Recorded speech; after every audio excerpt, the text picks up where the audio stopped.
কারণ আপনি এইভাবে মসজিদে আলোচনা করতে দিবেন না ঠিক মতো, আপনার কথা মতো দিবেন, আপনাদের কথা মতো আমি আলোচনা করবো না। আমাদের কথা না, না। কথা হলো আপনি কোরআন হাদিসের কথা বলুন। কোরআন হাদিসের বাইরে আমি কি আলোচনা করছি? ওই যে কথাগুলো কোরআন হাদিসের বাইরে। এটা আমার দেশে একটা হিন্দু যুবকের আমার এই একটা 13 বছরের মাদ্রাসার মেয়েকে দর্শন করছে, আমি মাদ্রাসার হুজুর, একটা মাদ্রাসার বাচ্চাকে ইয়ে করে আমার গায়ে লাগবে। শোনেন, আপনি যে বক্তব্য দিতেছেন এই স্কুল নিয়ে বক্তব্য দিতেছেন, কেন স্কুল নিয়ে বক্তব্য দেওয়া যাবে না? ঠিক আছে, আপনি স্কুলের সব বড় বড় ইস্যু সেটা করেন। স্কুল কি হয়েছে? স্কুল আপনি বক্তব্য দিতে পারবেন, স্কুল জন্ম হয়েছে আমেরিকায়, আপনি কাজ বলছেন।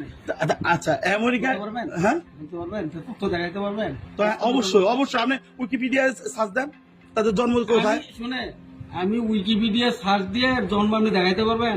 আপনি দেন, আমি তো জানি, এই জন্য কথাগুলো বলতেছি। আচ্ছা হয়েছে, আপনি আমেরিকায় বলতেছেন আমেরিকায় জন্ম হয়েছে, এখানে মুসলমানদের সঙ্গে প্রেমের সম্পর্ক করে তাদের ধর্ম নষ্ট করতেছে, এটা ঠিক আছে, কিন্তু কথা রইলে ওখানে জন্ম হয়েছে, এই করতেছে করতেছে, এখানে আমাদের মসজিদে এই আলোচনার বিষয় না। আপনি কিন্তু কোরআন হাদিসের আলোচনা। আচ্ছা আমি ঠিক আছে, আচ্ছা ঠিক আছে।